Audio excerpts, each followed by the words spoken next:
Нурлатыбыз яңара, біз бик шат, һәр вакытта да біз үзебезнең туган ягыбызга бик теләп кайтабыз. Менә мондый чараларны бик кирәк дип саныйбыз. Максатлар куелган, барасы ныкталар билгеле. Аларның беренчесе татар театры атасы туып үскән Кылбай Мираса авылы, легендар Габдулла Кариев исемен йөртүче музейда булу, тарихны барлау.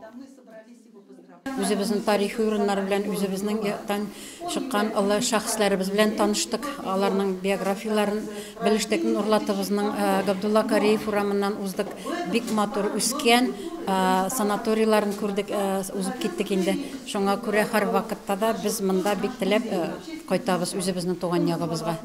Маршрут кызыклы. Кирнәле Әмзә авылындагы мәчет, Нурлат районы буенча экскурсия, шәһәребездәге Кама аръягы һәм Нурлат шәһәре тарихы музее. Халидә Гыйлметдинова Киикле авылы кызы. Озак еллар Кушытканлы мәктәбендә эшләгән, хәзер башкала балаларына татар теле укыта. Нурлат якташлыгының Казан бүлеге актив әгъзасы. Бүген ул Нурлатта.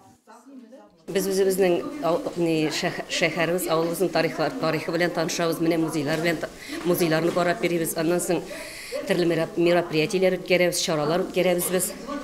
Аннан соң үзебезнең шәһәр һәм авыл җирләрендәге кешеләрнең биографияләре белән танышабыз. Фина Ахунова Нурлатка экскурсияга бик теләп килгән. Институт тәмамлаганнан соң Белорозерда укыткан, аннан Елаур мәктәбен җитәкләгән, соңрак Мәгариф министрлыгында хезмәт куйган.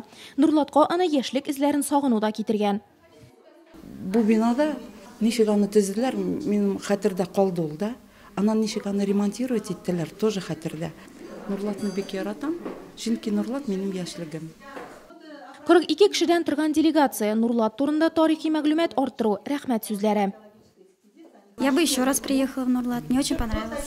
Казан Нурлат маршруты музейда тәмамланды. Алда Болгар Ак мәчетне күрү өчен махсус визит.